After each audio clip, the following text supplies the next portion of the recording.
श्री गुरनाम सिंह चड्ढूनी जी के आदेशानुसार 19 तारीख में पूरे भारत में सभी जिलाधिकारी कार्यालयों पर जाकर के सभी जिलाध्यक्ष ज्ञापन सौंप रहे हैं।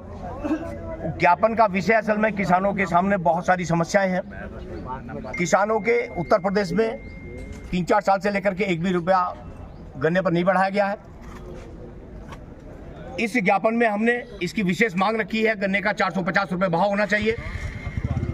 450 रुपये भाव के साथ साथ किसान का जो कोर्ट का भी आदेश है और सरकार का भी आदेश है 14 दिन में पेमेंट देने का, मिल वो समय से पेमेंट नहीं कर पाते हैं, तो उसके लिए विशेष हमारा फोकस रहेगा इस बार कि किसान को 14 दिन में ही पेमेंट दिलाया जाएगा, चाहे इसके लिए आंदोलन करना पड़े।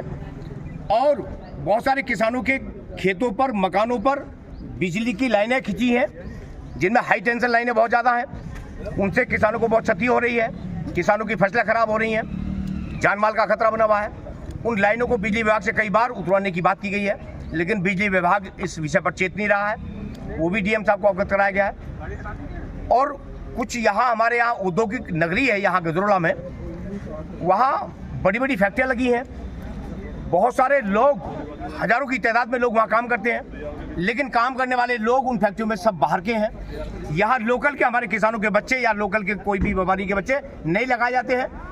उन फैक्ट्रियों के लिए हमने विशेष डीएम साहब से अनुरोध किया है कि इन फैक्ट्री वालों को यहाँ ये प्रदूषण करते हैं, ये पानी नीचे पाताल में, वो जहरीला पानी जो फैक्ट्री से निकलता है इनका, उसको ये बोरवेल करके यहाँ पाताल में डालने का काम कर रहे हैं। उसको रुकवाने की हमने रिक्वेस्ट की है, उस पर काम किया जाना चाहिए। यहाँ का पानी सारा गजरोला क्षेत्र का जहरीला हो चुका है। नल लाल पानी भी ऊपर फेंक रहे हैं और लोग उसके कारण बीमार हो रहे हैं। कैंसर की बीमारियां वहाँ उपज रही हैं। तो ये बहुत सारी मांगे हमारी, आज हम लोग 10 मांगे लेकर के यहाँ पहुँचे थे।